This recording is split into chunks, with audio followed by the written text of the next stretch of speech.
बहावलपुर से हमारे bureau chief मजीद आबिद की रिपोर्ट के मुताबिक Bahawalpur district police officer Asad Sarfaraz Khan के अहकाम थाना नौशहरा जदीद पुलिस की समाज दुश्मन अनासर के खिलाफ कामयाब कार्रवाई। डकैती सरका बिलजबर की मुतादिद वारदात में मुलविस 4 मुलजमान गिरफ्तार, लाखों रुपये मालती डकैती शुदा माल और नकद रकम बरामद। एसएचओ थाना नौशहरा जदीद मोहम्मद सिद्दीक ढुड्डी ने स्पेशल टीम तश्कील दी।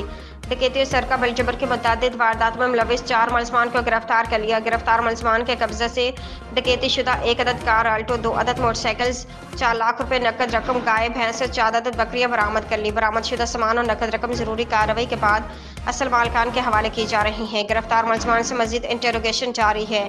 जल्द इस नेटवर्क में मुलविस दीगर मुलजमान को गिरफ्तार कर लिया जाएगा। जुर्म जैसा भी हो, कानून से किसी सूरत बच नहीं सकता। अवाम नास को लूटने वालों के खिलाफ कार्रवाइयाँ जारी हैं।